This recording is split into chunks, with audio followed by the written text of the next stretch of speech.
For the holiday season, we're doing a special episode today. We're going to be handing out 5 special awards to the players who most exemplified what it means to be absolute garbage. Let's dive into the trash! The first award, dun, dun, dun, dun, the Busted Nut Award. This goes to Zach Wilson as the biggest bust that we've seen in the last few years. Going up there really in Josh Rosen territory of this dude couldn't even play in the XFL or the CFL, and there is no world where he should be on a field in the NFL. I mean, this dude is trash. He got so hyped up because he made some nice throws in shorts at his pro day. Ooh, yeah, the Mormon Mahomes. Nah, I'm sorry, dude. Like, this guy is not going to cut it. He is a disgrace. One of the biggest busts. He went number 2 overall, and people were trying to convince me that, this Mayo rosy-cheeked devil was better than Justin Fields. Are you serious? I mean, watch the games at BYU, okay? Anytime he played a decent team, whether that was Utah, Coastal Carolina, he couldn't sustain drives, and he's not able to do that at all at the NFL level. Big surprise there, people. I mean, God, what an enormous bust Zach Wilson is. I just can't get over it. He is the busted nut. And, I feel comfortable roasting him because, look, it's Zach Wilson. He's still a millionaire. He's still, some handsome-ass, Justin Bieber-looking-ass, Aaron Carter dude. And, he's been crushing the MILFs in the offseason. So, I'm still envious of the man at the end of the day. He's out there living the dream, but my God, is he terrible. I mean, you put in these XFL tier backups, and they come in and they sustain drives. I mean, on Thursday, they put in that XFL dude, CFL, whatever, it's all the same. And his first drive, he goes 80 yards down the field. He's making, just those little check down throws, but he's running through his progressions and he's picking up completions. And Zach Wilson, he just goes for busted plays as the busted nut. It's very apropos. And, he's just relying on these Johnny Manziel off schedule, just like, look, throw it across my body, dude, yellow. And that is not going to get it done.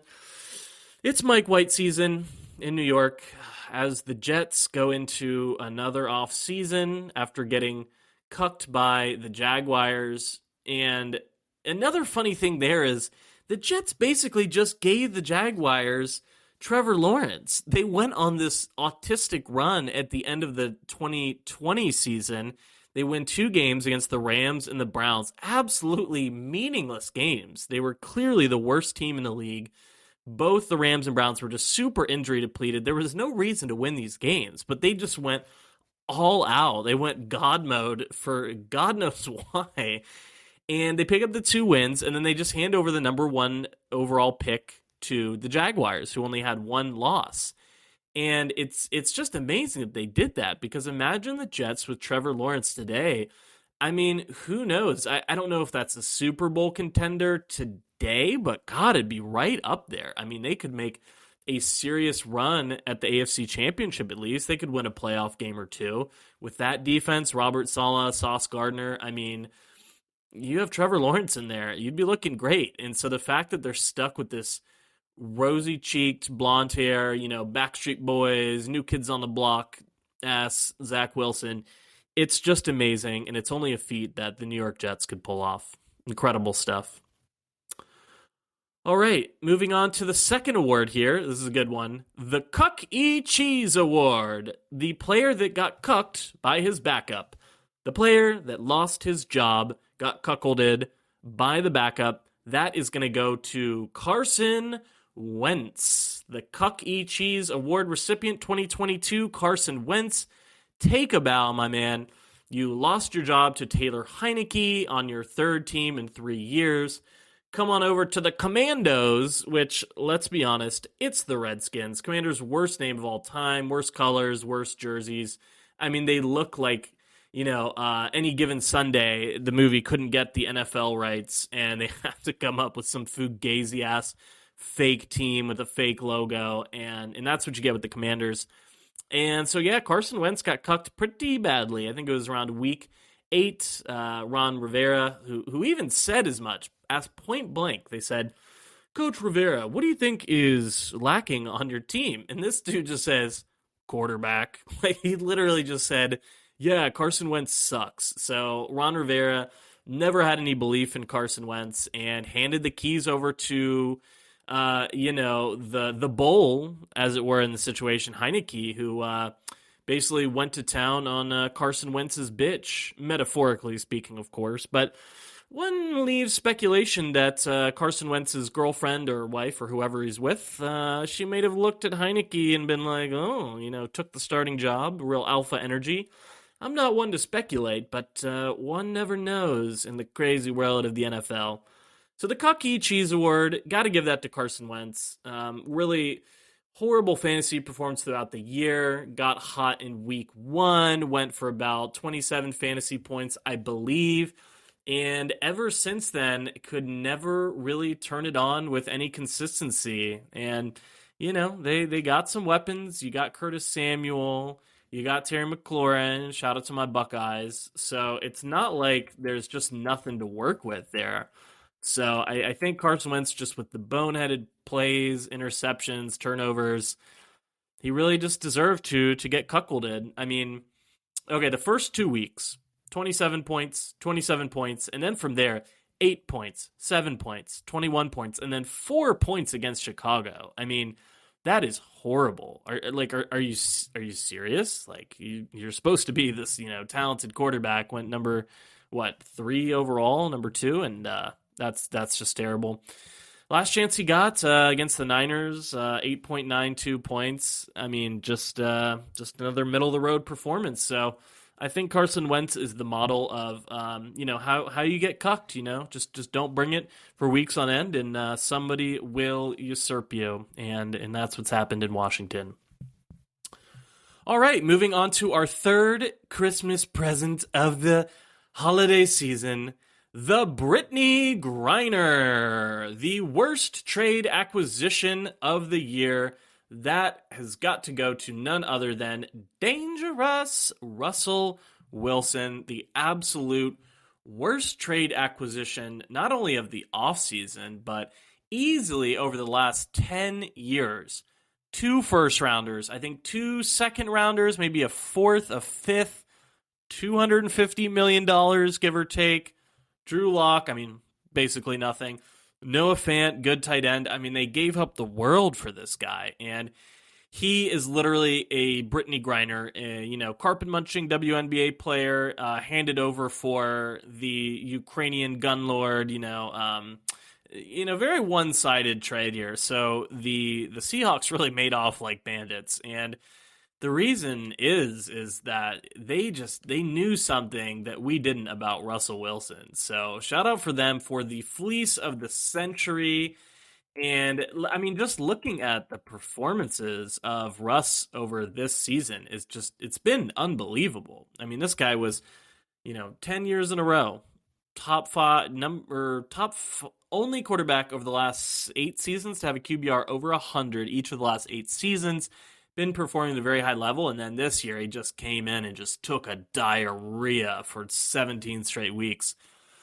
First week, 17 points. Second week, 11, 9, 26, 9, 13, 13, 14, 10, 8, 9, and he did get 25 against Kansas City, and then he got boo-fooed. Shot to the head, concussion. Not a great way to go out. Unfortunate for him. You do hate to see it. Hate to see an injured player. As much shit as we talk on the podcast, I really do hate to see injuries. Don't we all? It's terrible. But anyway, not to be too nice. I mean, he threw for 3 touchdowns in week 14 against aforementioned Kansas City. Before that, he had not thrown 3 touchdowns the entire season. And he'd only thrown 2 touchdowns one time. That was in week 4 against just the bumbling Raiders. So, I mean, when push comes to shove, you've got, 3, 4, 5, 6, 7, 8, 9, 10 weeks where you either had 1 touchdown thrown or 0. That is Absolutely disgusting. We've been roasting him all year on the landfill, and we're all about consistency over here. Gonna be consistent, gonna keep roasting him. He's the Brittany Griner, and the Seahawks, they got the Russian arms dealer, and the Broncos, I mean, they got Brittany Griner. So take a bow, Russell Wilson, and you're welcome for the award, and I'll be expecting some kind of cheese and fruit basket sent from you and Ciara at some point, because this is a very heartfelt award that I've given to you. All right, getting to the fourth award of the fantasy holidays here, the Soiled Fools. This goes to the worst QB wide receiver stack in fantasy football based on initial preseason expectations. Who's going to be the Soiled Fools? Who else would it be besides Tom Brady and Mike Evans?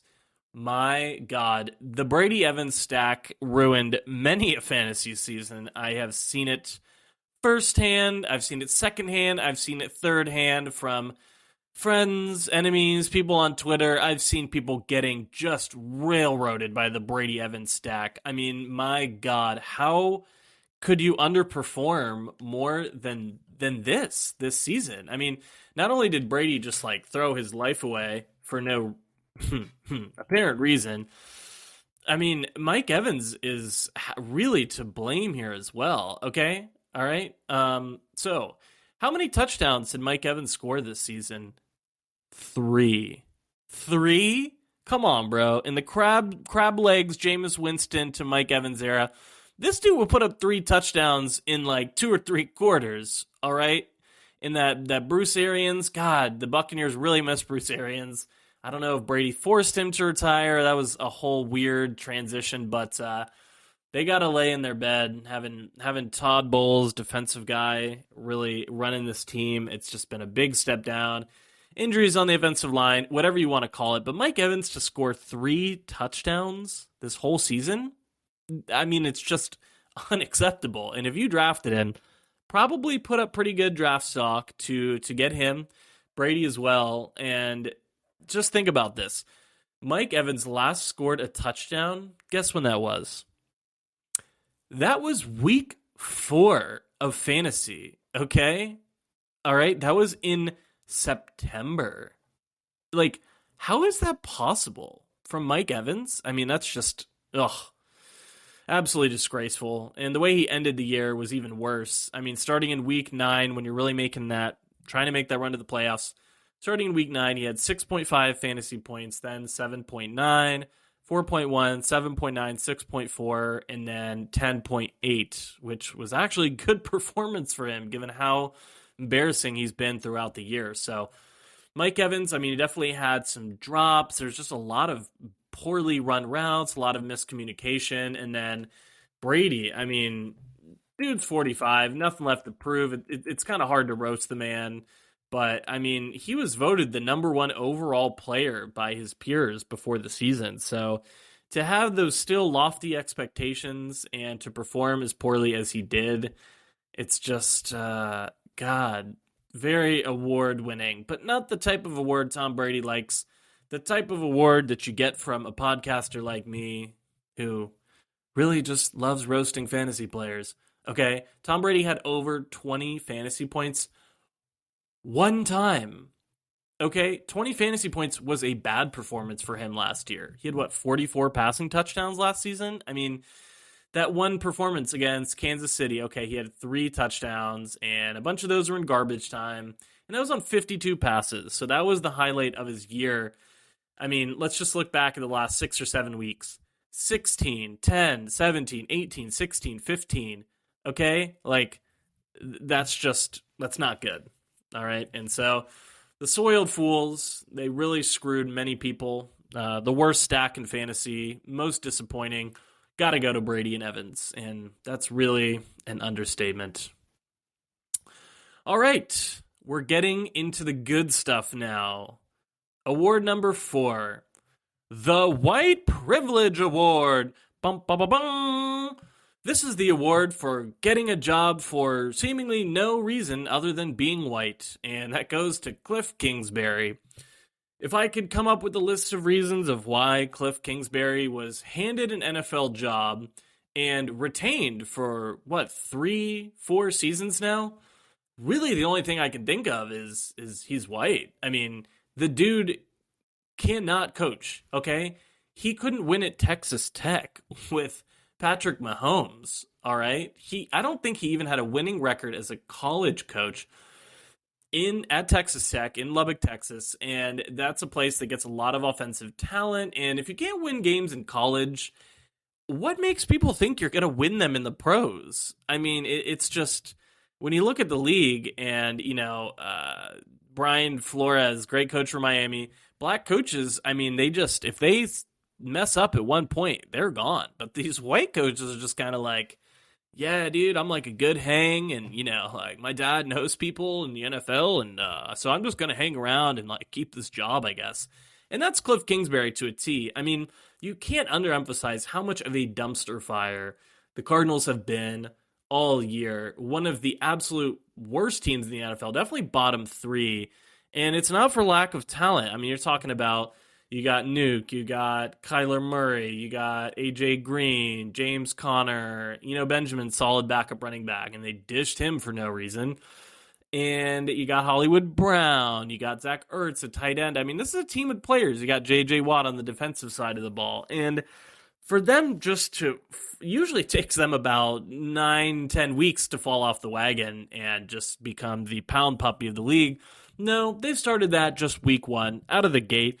Bunch of putrid performances. I mean, they got their dicks blown off, metaphorically speaking, by Kansas City in week 1, and it's just been all downhill this entire season. The Kyler Murray drama of like homies playing too many video games and not studying.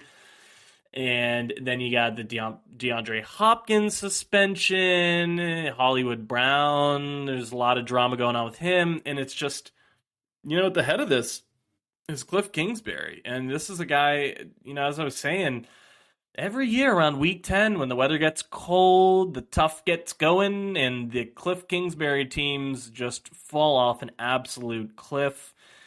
I literally didn't mean to do that. I might have to put myself in the landfill for that terrible unintended pun. But either way, I mean, what a horrible coach. I mean, this dude needs to go back to Pop Warner and learn his basics, because I don't what is he good at? I mean, he's wasting his offensive pieces. Kyler Murray is a stud, and this offense, again, they can't even sustain drives. One of the most penalized leagues in the team. And for me, penalties are almost always an indication of coaching and how much discipline is built in. And he can't even just put together a competent staff. So he's going to be getting the kaputs. But, man, for him to survive from, 2019, 2020, 21, 22, yeah, it's been 4 seasons. I mean, he's really riding that white privilege pretty hard. So had to give the white privilege award to Cliff Kingsbury. Congrats for your race, because you just do not deserve to have a job. And hey, let's hire some more black coaches, all right? Like, people deserve opportunities if they're good, and you can't tell me that there are not good black coaches. There are. So if someone like Brian Flores can't get a job, but Cliff Kingsbury that's just a problem to me. And hopefully we make some changes around here, all right? So there you have it, the Fantasy Landfill Awards for the 2022 holiday season. We like to give back around here and give out mean-spirited awards to those who deserve them most. Follow the channel, like, subscribe, share, and you too can be a part of the Fantasy Landfill. Happy holidays, y'all!